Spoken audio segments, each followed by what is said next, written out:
Previously on MasterChef, competition in the MasterChef kitchen was hotter than ever. Absolutely delicious. All of you should come up here and try this. This is really propelling Lee to MasterChef level. But college student Slim failed to make the grade Go back to your station. I'm not tasting this crap. and saw her MasterChef hopes trashed. This is ridiculous. The time in MasterChef is done. Some cracked under the pressure of an upscale wedding reception. I'm gonna go ahead and get my ticket ready for Atlanta. You've now just butchered that thing. That is... While David Miller rose to the occasion. Keep it up. Absolutely brilliant.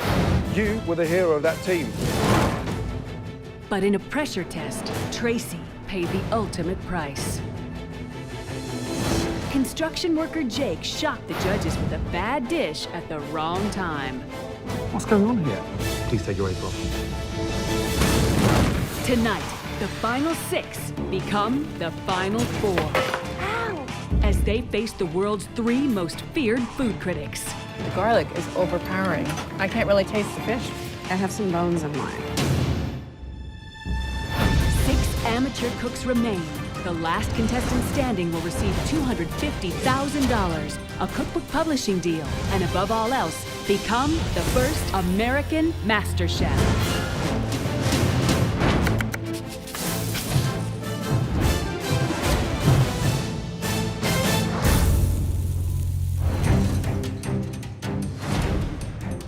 After 6 grueling weeks, the MasterChef competition has reached its final stages. Good morning. Chef. From all that sea of people that entered the MasterChef kitchen for the first time, it's just us left. It's right there. All I need to do is just grab it. I'm the most confident and powerful chef in this kitchen. I can win this. 1, 2, 3, 4, 5, 6 of you. Currently, the best 6 amateur cooks anywhere in America today. And one of you is going to be crowned the first ever MasterChef. If there's anything I want to warn the rest of the contestants about, it's that I've got some things up my sleeve that you haven't seen yet. To be the very best, you have to beat the very best. This is your final mystery box challenge. In their final mystery box challenge of the season, the contestants have to cook and prepare an amazing dish using only the ingredients inside the box. They must do this in just 1 hour. Excited? Yes, Chef. Absolutely. Because the cook that creates the most stunning dish with the ingredients under that box will have a huge advantage in the next stage of this competition. Are you ready to lift those boxes? I thought that in the mystery box today, we would have something crazy and kooky. I'm like, oh, it's gonna be a big, long, slithery, like, eel, and I'm gonna have to touch it. This is the last mystery box challenge, and I'm hoping, give me some ingredients that I can work with. On the count of 3. 1, 2, 3.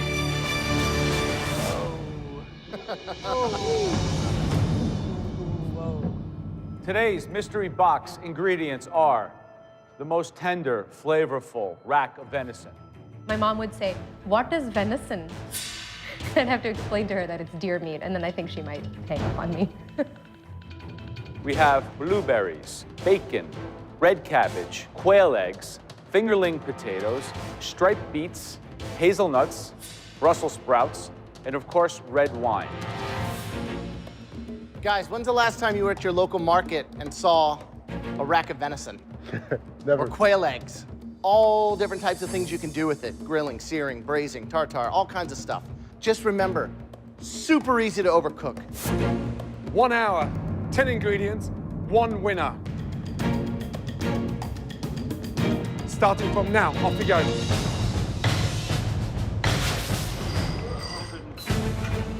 Game time, baby, game time. Right now, I'm working on my roasted Brussels sprouts. I am used to cooking deer. I'm a Southern girl, and in Mississippi, we eat deer like it's going out of style. I'm gonna try a blueberry red wine sauce. I would love to win a mystery box challenge. I haven't yet, so it would be really nice. Not having a lot of experience cooking meat, I think that's going to be the challenge here for me.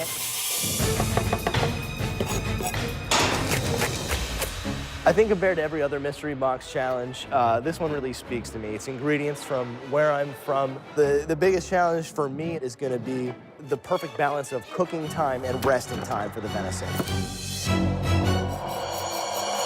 The level of concentration is phenomenal. No one's running around crazy, and they are seriously in the game. They're very focused on just staying in their world. Their cutting board is like their restaurant.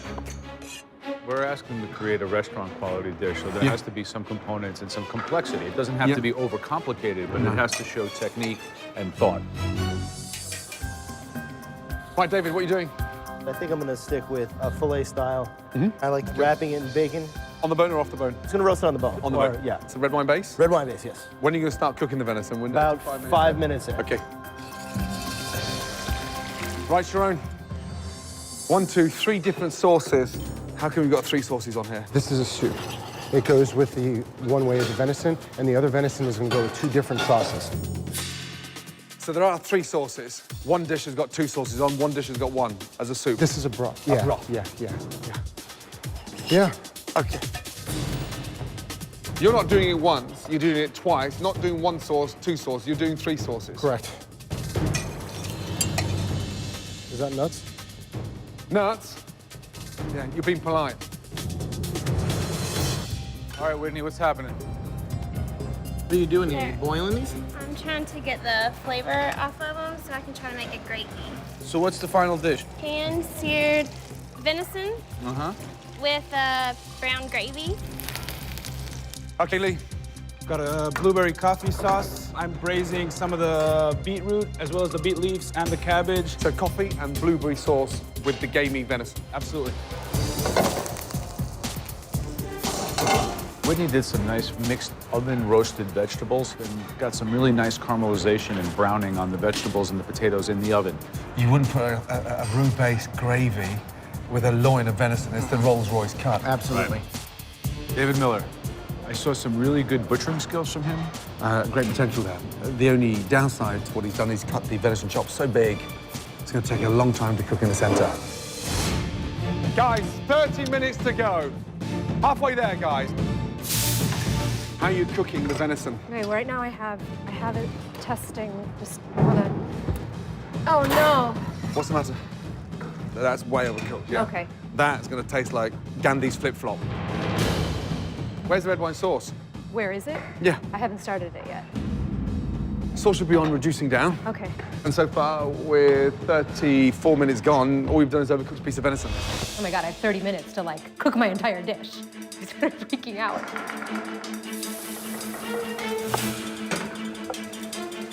Good sear on that venison chop. Very nice. So listen to that. Isn't that great? So with the scan pan, you get a nice sear as well as having the fact that it's non-stick. Yeah.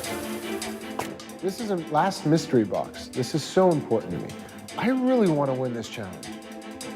Sharon is a talented cook, but to his disadvantage, his overcomplication and too many ideas on one plate could really bite him in the ass.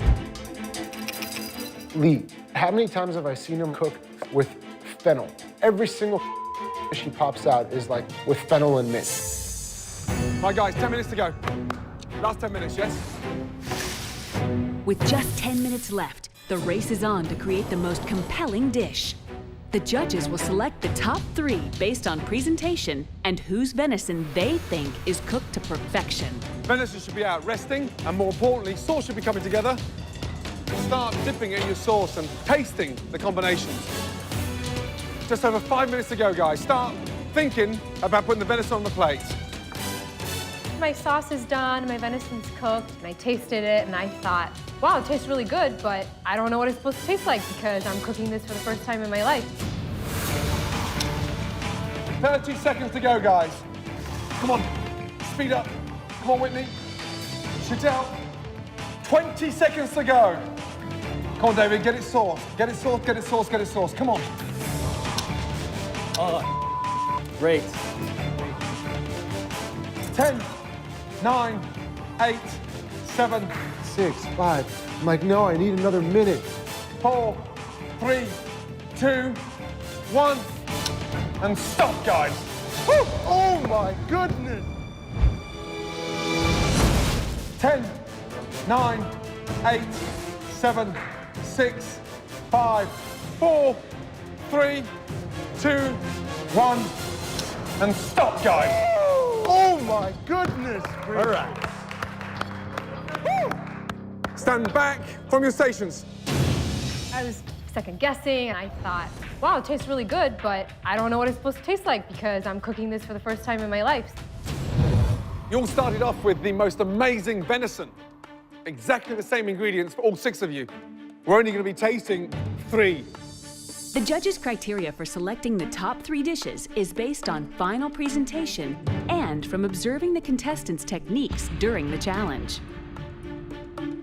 First one.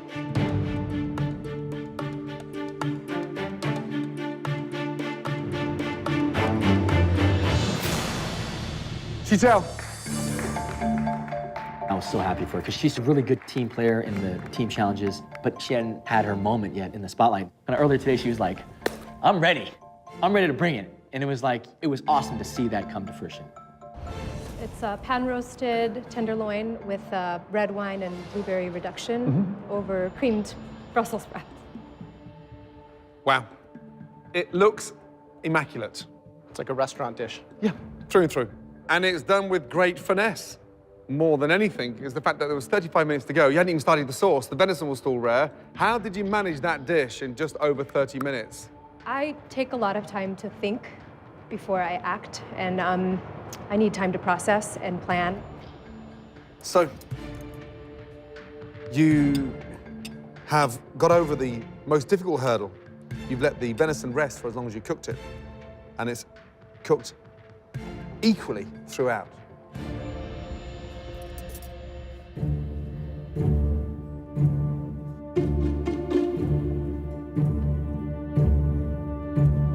So you've made that become a dream come true. The texture of the venison is superb. You've got that bite in the Brussels sprouts, but you've managed to combine this acidity with the richness of the game, and it works brilliantly. That tastes as if you've cooked it 1,000 times. Amazing. Thank you.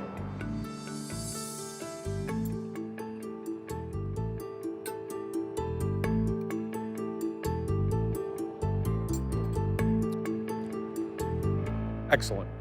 If I had to make one comment, perhaps a drizzle of the most green, intoxicating raw olive oil to give it a little bit more of that lush Italian bitterness. flavor. Excuse me. Did I say Italian? Olive oil on top of that? Absolutely. 2 drizzles of olive oil just kind of breaking through the sauce would be like the icing on the proverbial cake. Great job, congratulations, a delicious dish. Thank you. Yes, please, take it. You want to spoil that with olive oil on top of that? Just because you can't grow olive trees in your country, you don't have to harbor that bitterness towards the Mediterranean climate. Great start. Very good. Okay, next up. Okay.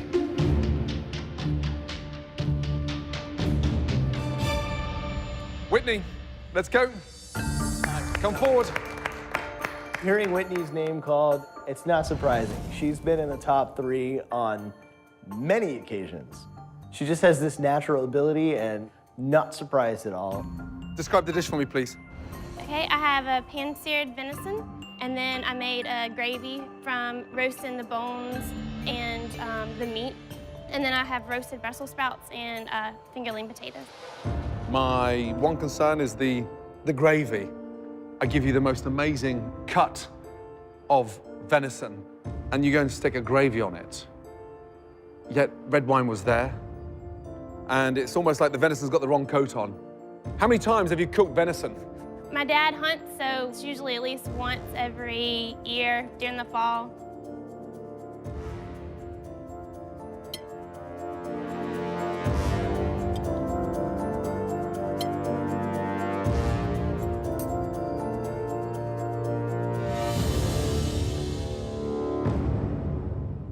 Venison is cooked beautifully.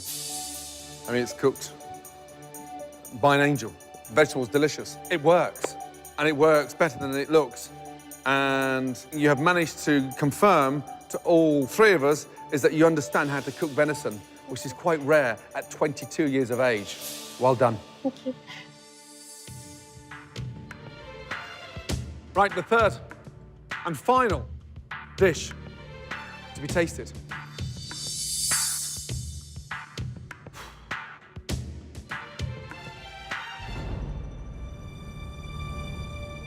Sharon. Not being selected for the top 3 is a little frustrating. I felt like my dish was right on. You know, Sharon had so much going on his plate, and I felt like I did a better job that I really deserved to be in the top 3 today. Okay.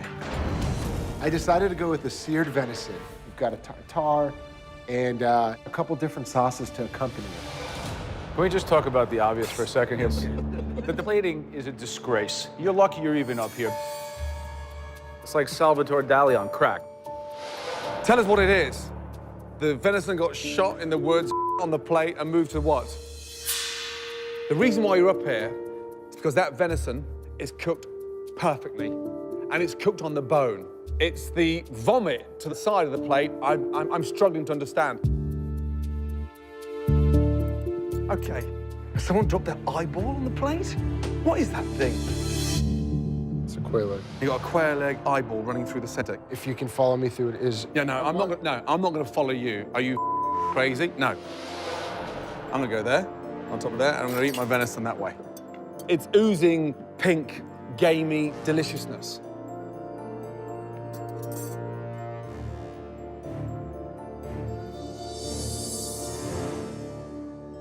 Venison's delicious. Beetroot's nice, acidic, wonderful. Delicious, slow down. You're too complex. I'd love to strip 1/3 of you off, and I think underneath those layers there's a talent. Fine. As for the eyeball, what a nutter. I try to make it look like I was a walk through the woods. You It know? looks like a walk through a crime scene. I mean, literally it does.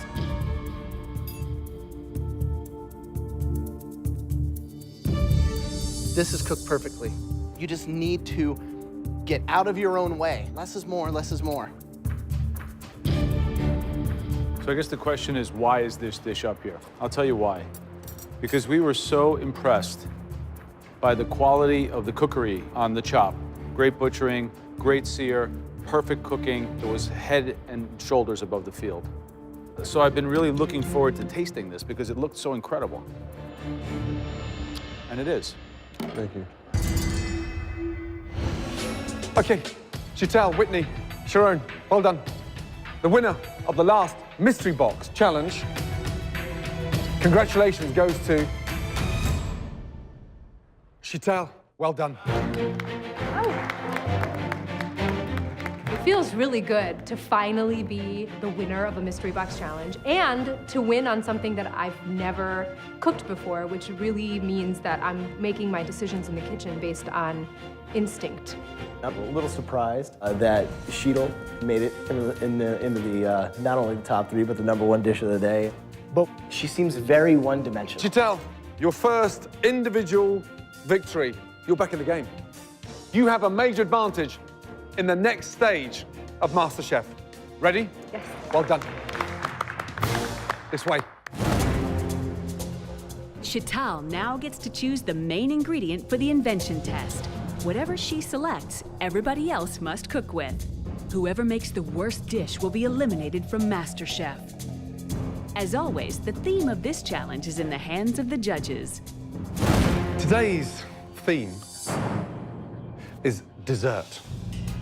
Okay. Big dessert lover? No. What? No. Well, time to start thinking sweet thoughts. Yeah. You're faced with a huge advantage right now because on what you select, everybody else cooks with. Yeah? 3 amazing ingredients. Ready to see what's under the first cloth? Yes. Honey. Beautiful. From lavender honey, honeycomb, raw honey. Let's see what's under #2. You have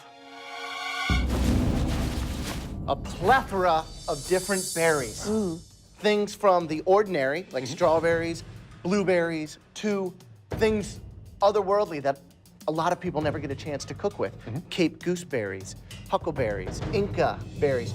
Absolutely unique. Beautiful. Does that light your I'm fire? starting to get a little inspired. Good. Lots of ideas started coming to my mind, including like a pie or like a tort or something. You know, I like to see what all my options are before I choose. From the exotic tropics of Tahiti and Madagascar, we have vanilla in all its forms. We have vanilla beans, vanilla powder, vanilla extract, vanilla tea even. Vanilla, vanilla, vanilla. You've got to really think about this choice. And who's your strongest competition? Who's the one that you're most feared of out there? Whitney. Whitney. She knows dessert. 6 of you left. Who's the weakest? David Miller. Think carefully which ingredient you're going to choose. I have to choose right this second. Right this second. I'm drawn to the colors on the table, but I might be shooting myself in the foot, but I'm gonna go with.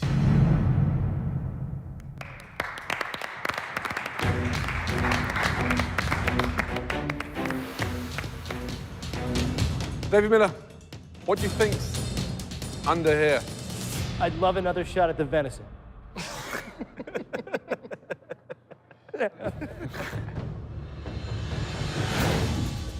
Today's theme is dessert. I love dessert. I have the hugest sweet tooth, and so, I think I was the only one today that was excited that it was desserts. Ready to see what Chantel has picked for you all?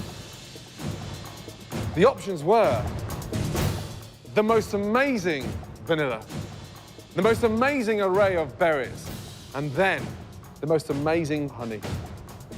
Chantel's choice is vanilla. Oh my God, what goes with vanilla? What goes with vanilla? An Asian family, you know, we ate fruit. That was dessert, you know? The rest of you will have half the time Chantel had, 2.5 minutes, and your time starts now. Off you go. With an elimination at the end of this challenge, the dessert theme has distressed even some of the most confident contestants. I really didn't have a clear idea of what I'm going to make, but you know, vanilla it is, so here we go. I'm getting like double of everything because I'm thinking, if I don't have enough time, I'll make it again. Flour, vanilla, sugar, I grab some brandy. I go to the fridge, I grab some cream. Oh my God. Oh. I'm just pulling as much as I possibly can because at this point, I'm not really certain how am I gonna do this. Right, 90 minutes to make the most amazing, stunning dessert. And on the back of those desserts, you know one of you will be leaving MasterChef. 90 minutes, starting from now. Off you go. I'm gonna make a vanilla creme brulee. I don't do dessert, I don't eat dessert, don't like dessert. So, you know, there's a lot that could go wrong. I'm making vanilla sponge cake layered with a vanilla custard. I've never made this before. I am making a butterscotch Napoleon with 3 different delicious nuts.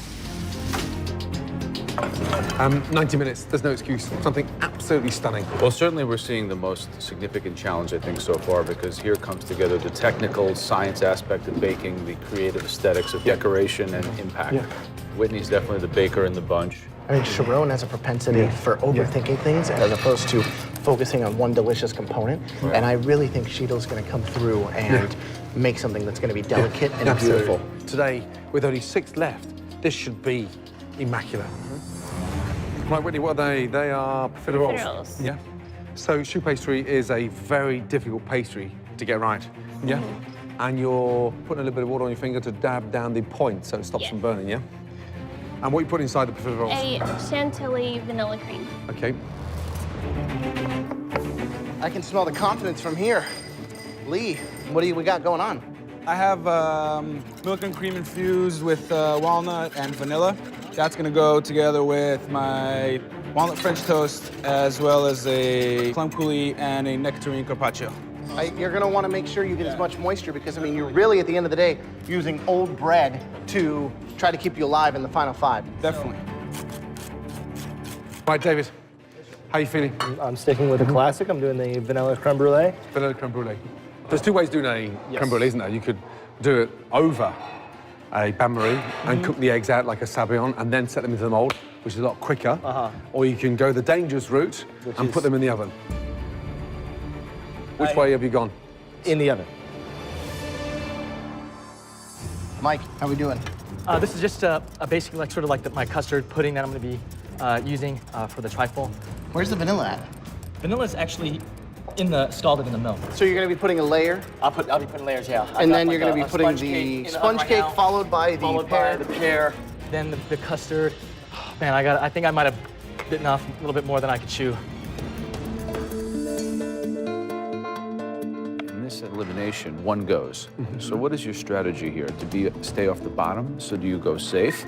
Or do you reach for the stars and You have to try to win it at this point. You have to, because you're gonna start intimidating the other ones that are still here. All right, guys, listen up. 30 minutes left. 1/3 of the time that was given to you. You had 90 minutes to make a stunning dessert. There should be no excuses and no reason that you're not able to produce. Wow. Cooking is a very calming thing for me. It's what I do at home to like relax, is I sit down and I make something.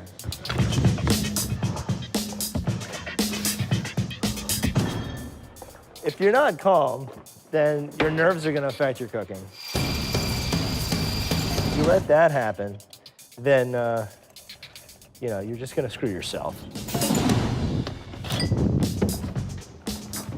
Mike, your station's over here. Mike's all over the place. He's always all over the place. You see him, he's jumping back and forth, and he's like shaking and running back and forth. Oh my God. Just over 10 minutes to go, guys. Oh my God. Oh, no. 10 minutes to time, I realized I'm not gonna have the meat of my dessert is just, it's not there. It's completely raw on the inside. That's when it just started oozing. I started panicking, really panicking.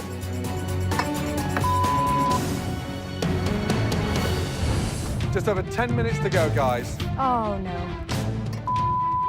It's completely raw on the inside. With just 10 minutes left, Chantal's dessert looks to be a disaster. She must plate something that can save her from elimination. What I had were 4 garnishes. There was nothing of substance that could be called a proper dessert in any of those components. The big part of my dessert was the sponge cake. 2 minutes to go, guys. You gotta put something on the plate, you know? Figure it out. Oh my. I'm realizing, oh my God, this beautiful vision I had for a trifle is not gonna be nearly what it should be. 1 minute to go. Start putting those finishing touches on those plates and make those plates beautiful. This looks disgusting. 20 seconds to go. My custard was perfect. It really was spot on, so I didn't want to ruin that by over-torturing the top. 10, 9, 8, 7, 6, 5, 4, 3, 2, 1, and stop. Woo! Well done. The judges will taste all 6 desserts. The winner takes an advantage into the next stage of the competition. The person with the worst dish will be going home. Okay, Sharon, let's go. After overcomplicating his last dish, has Sharon played it safe with his dessert? Wow, it's pretty. It's a millefeuille. What's in there? Each layer consists of a different layer of nuts. On top is a zabayon with marsala and vanilla.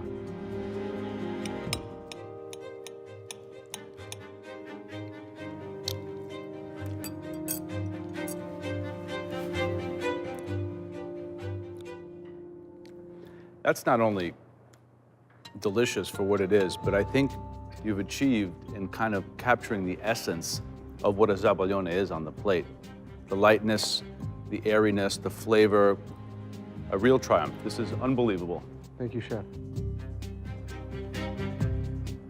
Yeah, listen to that.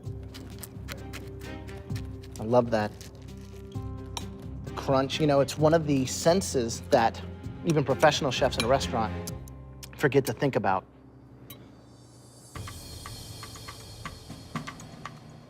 That is delicious. Thank you, Chef. Really good job. You can hear it.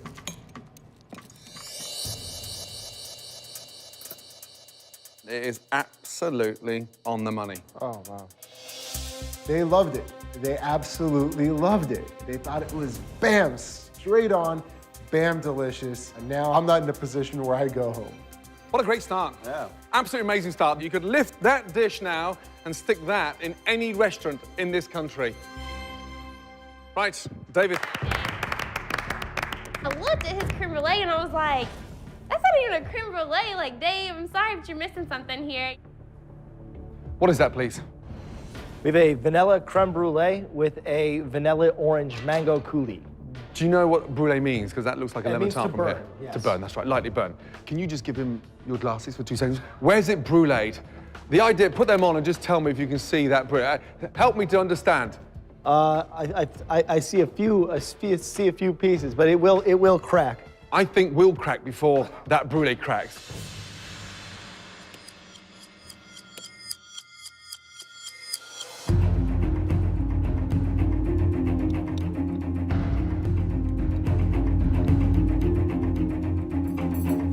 Now, you've cooked a creme brulee the hard way in the oven, Yes, chef. in a water bath, and you had very little time to do that and cool it down. You've managed it. The coulis, you've got the bitterness from the orange, yeah, the sweetness from the mango, but it works. I mean, it really does work. But it's missing the brulee. Whitney, let's go. While Whitney has excelled in mystery box challenges, she has yet to win an invention test. What is it? A profiterole with a chantilly vanilla cream and flambéed caramelized bananas. Trust me, having lived in France for 3 years, I have eaten thousands of profiteroles. This had better be good.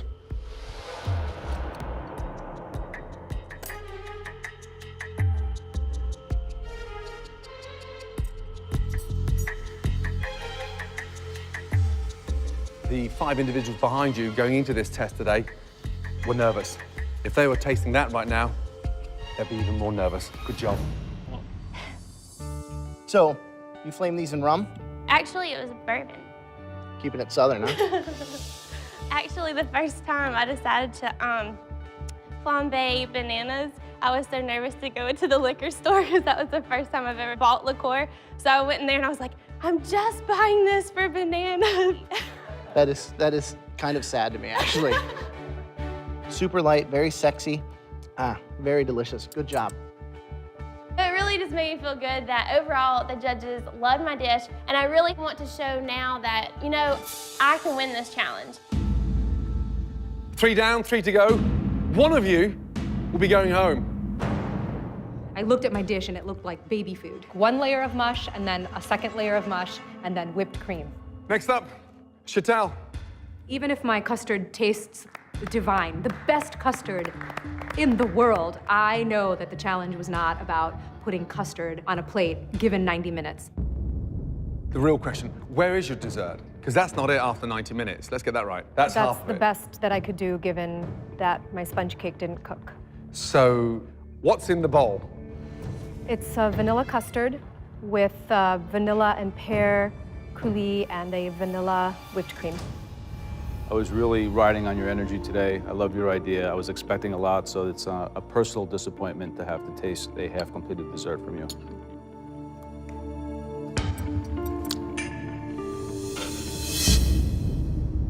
I think you could be in real trouble here.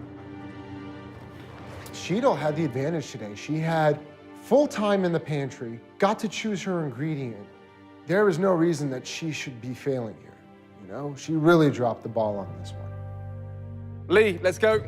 The whole dish came together beautifully and really tasted good, and I was stoked. I was really excited about it.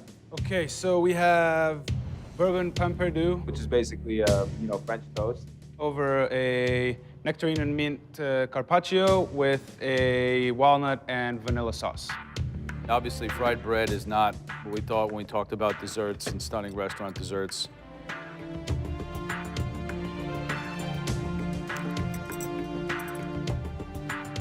This is simply bad. Bad as a dessert. It's even bad as breakfast. Okay, Mike, let's go. Walking up to the judges' table, I'm a bit nervous. There's a lot on the line right now for me. I'm just praying the judges might have a little bit of mercy on me today. It's a pear poached trifle with sponge cake underneath. It's been drizzled with vanilla scented brandy. What is that froth? It's basically the egg whites that were sort of, I folded it in because I didn't have any other thing to kind of, Egg whites. What are they? It's just a pie crust, sort of dusted with a little cinnamon and sugar. Pie crust, so like a short pastry. Sure. It's short of flavor. Does this have raw eggs in it?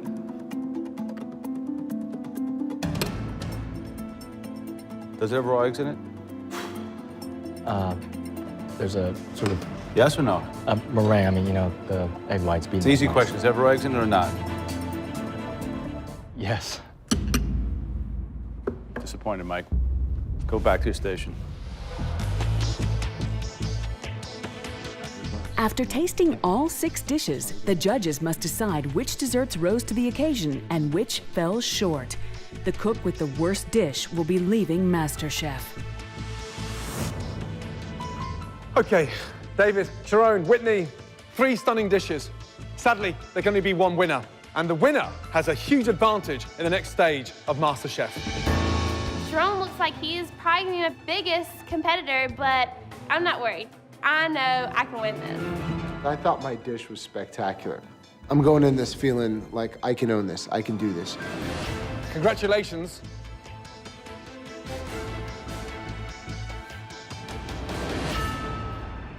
Whitney, well done. To have made it this far means so much because I've made a huge sacrifice and I left school.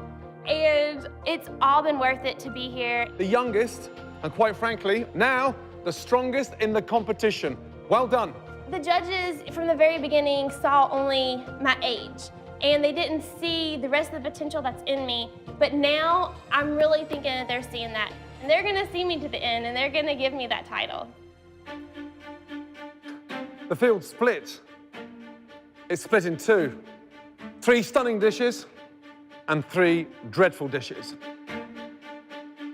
Front row, you're all safe. Back 3 rows, get up here, please. There's 3 really bad dishes out there. It could be anybody. I have no idea who to gauge. Sheetal's dish completely came apart. Mike, raw eggs, I don't know. That's a big no-no. And Lee's dessert, I don't even know what it was. Lee, we expected more. And we expected you to excel. Chantel, you had a huge advantage and you fell short. Mike, apart from panicking for 90 minutes, you produced a trifle that looked like toxic scum on a stagnant pool. The person leaving MasterChef.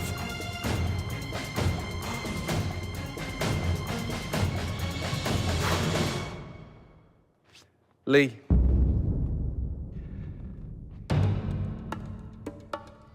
Get back to your station. Thank you, Lord, for salmonella and Mike serving raw egg on the plate. And Sheetal's dish was so unfocused and so simplistic in her way, like she always is, because that's my savior right there. The person leaving MasterChef.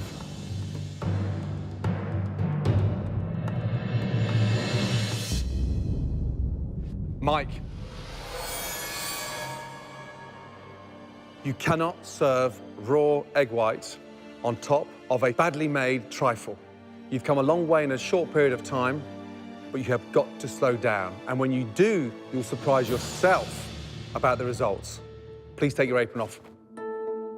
I really wanted this. I really, really wanted it. Please take your apron off. Thank you.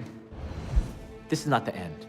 Being on MasterChef has just fueled this burning desire that I have about food and cookery. And, you know, I'm gonna take this whole experience and all the mistakes I made, and I'm gonna just take those as sort of a sign of refinement, you know, and I'm gonna just take them and become better. Next time on MasterChef. The final 5, David, Whitney, Sharon, Chital, and Lee, are about to cook for the 3 most intimidating food critics on the planet. We got a lot riding on this too, guys. Don't embarrass us. It's not right. I can't really taste the fish. You notice I didn't eat mine. But first, they have to catch their ingredients. The 2 who create the lowest scoring dishes will face the dreaded pressure test, where one more contestant's dream of becoming America's first master chef will come to a bitter end.